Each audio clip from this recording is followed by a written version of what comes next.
We actually had an initiative very early on when we were starting to launch our new website, which is we were launching a crowdsourcing portal as well.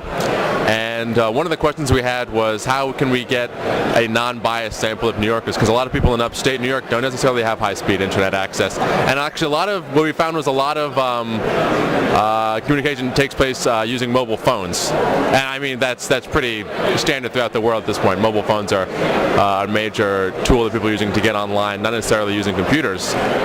So one of the things that we're looking to do is accept comments through text messaging and SMS, as well as voicemail recordings that then gets transcribed and then sent to us via email, as a way to bridge that digital divide.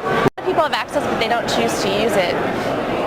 But then you also have people like my parents in Green Bay, Wisconsin still don't have broadband. They're still on satellite just because we're out in the country. And so when I go home, it's hard for me to get online because it's so slow and I'm used to being faster. So I think that it's a combination of, there's just a lot of educating and training of trying to get people comfortable with using these tools, comfortable with using online. And I think probably, that's probably the biggest divide, is just getting people comfortable using them and then getting them on there and just trying them out and using them. And then as they do that, more will start getting the mobile devices, the broadband, and the demand will be there for companies to really start laying more lines. Even though we're in the beginning part of the 21st century, we still have a massive digital divide.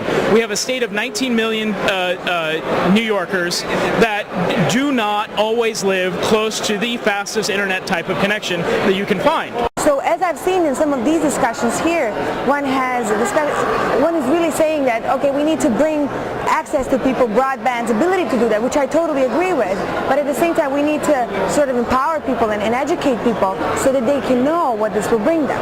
So there are some studies that have shown, for example, where I'm of course relating to Sweden, that youth with immigrant background in these suburban areas, which are low-income areas and stuff like that, usually are a lot on internet, but they are more as consumers on internet, chatting and doing things like that. They're not really creating their own content. They're not really participating. They don't feel invited. They don't feel that their voice matters. So we need to make a shift in how they will understand that their voice really matters and their opinions and their perspectives are really valued for the progress of a country or the world.